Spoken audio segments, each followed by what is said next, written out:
Now it's time for a look at the week in the media. Regular panellist Brian Edwards is here, and this week we're joined by New Zealand's best-known ad man, David Walden. Good morning, gentlemen. Welcome to you both. Thank you for coming in. Good morning. Let's start off with, well, a pretty sad situation, really, where we see Jessie Ryder is in hospital. It's one of those scenarios, it seems, where we have a very high-profile sportsman who, on the outset, seems to have been targeted. There is a vulnerability about our sportsmen, aren't there, David? Yeah, I think so. And my company for a long time looked after Adidas, who have a contract with the All Blacks. And these guys are very well managed. They have lots of minders. They are absolutely directed to keep out of trouble. And in most cases, they certainly don't go looking for it. This situation with Ryder, I feel really sorry for him because he apparently was out having a sociable evening with a couple of mates. When the first media reports came out, it was Jessie Ryder's on the booze again and has got himself into a fight. It was only sort of 24 hours later, I think, where the more balanced reporting started, where people were saying he'd been attacked and he was in this terrible condition. So, and then the story came out that he'd had a sociable evening and wasn't sort of a drunken disorderly or anything and didn't go looking for trouble. So these guys have a lot of pressure on them, and I feel that this is just one of those horribly unfortunate incidents, and I hope he comes right. Yeah, I think this has also got to do with celebrity as well as sport, really. And people who are celebrities, if they go out in public, and particularly if they go into pubs, do tend to become targets. And very often targets for abuse, not usually physical abuse, but certainly abuse. And in the days when I was famous, which is a long time ago, I admit, I used to actually experience this, and I couldn't go to pubs at all because you'd go into a pub and people had a sort of who does he think he is sort of attitude, or a sort of fastest gun in the West, or he thinks he's smart, I can deal with him. And you would constantly get people coming up, and because you weren't willing to talk to them, and I imagine this happens to people like Jessie Ryder a lot, who's enormously famous, because you don't want to talk to them for 20 minutes, you'd like them to go away, suddenly they get cross. And maybe we don't know what happened, but maybe something like that happened. It's a real problem for celebrities. And I do wonder whether it's part of our tall poppy situation as well, because when you look at Jessie, who has erred in the past, he has this vulnerability, not dissimilar to, say, someone like Zach Guildford. Absolutely. It almost brings them more into the bullseye for drunk louts, looking for a bit of trouble and possibly to grab themselves a few headlines. Well, I mean, I think if you can't find an Irishman in a bar that you can have a go at, you might as well look for a sportsman. But yeah, I think these guys introduced this racist element into the programme. It's okay, Brian, we'll look after you. I think these guys have a lot of pressure on them, and there is this unfortunate kind of culture in New Zealand where if you get a group of guys together and a sports person or someone who's recognised, and it happens to females as well, it comes into a bar, the next thing they are subject to a lot of unwelcome attention, and it's sad. Yes, but you see, up until 2004, this wasn't just a national culture of hard men, hard drinking. This was very much the rugby culture. And I understand now that with elite sports this has changed, particularly with elite rugby, with the All Blacks, this has now changed. But that was very much the way things were. And so if you have that sort of atmosphere of hard men, hard drinking, they rewarded themselves, or they were rewarded for the good work they did on the field by going getting totally pissed. And so that's got to be a factor as well. And you've got to remember too that Jessie Ryder is an alcoholic, and the same with Zach. And that complicates the whole thing even more. Well, I don't know. Do we actually know that he is an alcoholic? I know that we've branded Zach an alcoholic. I don't know. He has branded himself an alcoholic. Whether Ryder was in the same. There was an interesting series actually by the Herald, which they put together, which was I think we can see here now about the involvement of professional sport and alcohol and how the two went hand in hand. And I think that culture was changed within the All Blacks, wasn't it? It definitely was. I think when Hansen and a whole new regime came in, I think after you know, the previous coaching regime way back, you know, the All Blacks suddenly became very professional, and it became an educative way of just helping them not only perform on the field but perform and handle themselves off the field, because these guys are earning lots and lots of money, and they can get targeted not only by louts but they can get targeted by young women who can think that they might be a bit opportunistic to snare themselves a good trophy. Never happened trophy black. Never happened to me. But that was actually an absolutely fascinating article, by the way. It was. I learnt about the the All Blacks having these courts, which I'd never heard of before. Yeah. So you have a court where one of the team is put on trial, and the penalties are more and more and more and more booze to drink, beer. Extraordinary. But Graham Henry and those guys, when they came in, Yeah. they went, this is ridiculous, and they killed it. And I think it's a much cleaner and better situation Well, they now. killed The All it Blacks. in All Black rugby. They haven't killed it in the country. Right, I want to go from All Blacks now to talking about the issue of same-sex marriage. And we saw some public opposition to that, we're told now, in a DigiPoll in the Herald.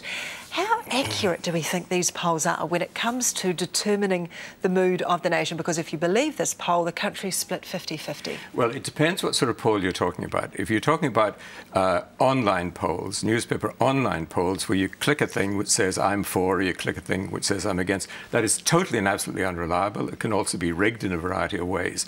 There's one particular example of a poll which had 16,000 people for and so many people against. It turns out that one person had 15,000 votes in that poll. That's just absolutely amazing. Yes. This is different.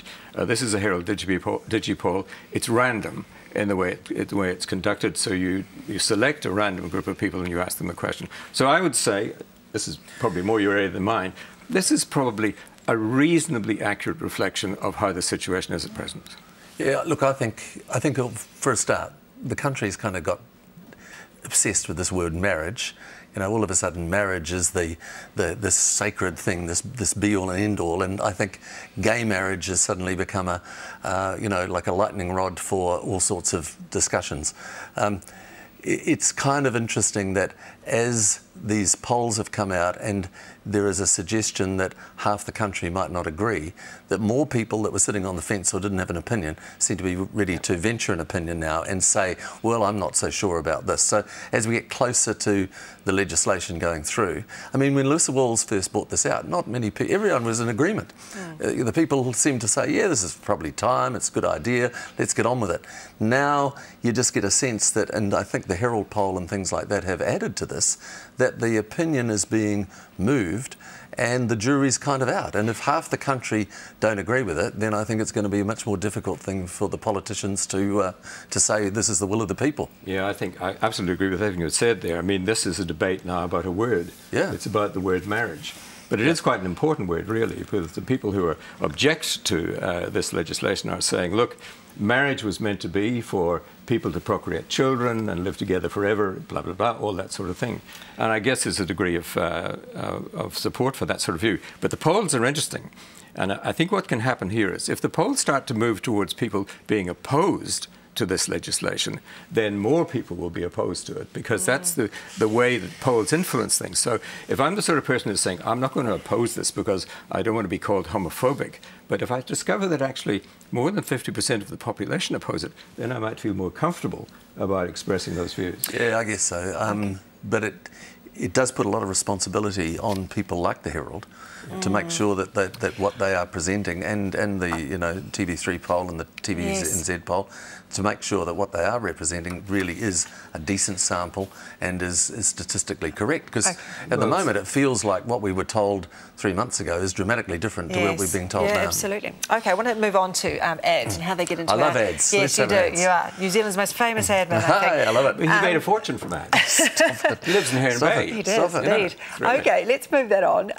Goldstein is an ad that sits in my mind. When I was growing up, Toyota was one of those ads that, the woman who was standing on the rocks, and that was really etched in my mind as a young girl. Goldstein, of course, also got into the national conscience. Well, I have to declare an interest here. I was part of the company that did the Goldstein campaign. ASB Bank were the smallest of the 4 big banks in those days. Kiwi Bank wasn't around, and they needed a campaign to help them kind of present themselves in a new way. But remember, this is a bank that's always had a history of quite innovative advertising. They had Stanley the Baby, and here's a bit of trivia for you, Rachel. Guess who Stanley the Baby's mum was? No idea. Lucy Lawless. Wow. So that was Lucy's first big break in television, you see. And then they had Robbie the Robot, the little animated robot that was supposed to sort of symbolise technology, and he ran around in a Morris Minor car just to keep him grounded. And then we had to move them onto a new platform, and Goldstein was all about tapping into that idea that as Kiwis we love to look at ourselves through someone else's eyes. You know, when you drive someone in from the airport, you get them, by the time they get to into the city, you say, what do you think so far? How do you like it? Whereas, and we've got that slightly, we need to be reassured that where we live is fabulous. So the whole idea of Goldstein was a bit based on that. There's a movie called Local Hero where an American goes to Scotland to start an oil refinery in a pristine, beautiful environment and slowly falls in love with the place and begins to be a little disingenuous with his boss and lead him astray and not tell him the truth. Goldstein was exactly the same. The boss was in America. He was discovering what made this bank different and reporting back, and at the same time desperate to hold on to and fall in love with the country. Well, I think the thing about Goldstein was he was so absolutely lovable. He was. I mean, he was really lovable. I actually remember one particular little clip from Goldstein where Goldstein is with a farmer and they're leaning on a gate, and there are a lot of cows in the field, and Goldstein says, "Flock of cows," and the farmer says, "Herd of cows," and Goldstein says, "Yes, herd of chickens." And I just thought, that's wonderful, and I think that humour is the key to it. All right, thank you both. Brian Edwards and David Walden. Appreciate your time this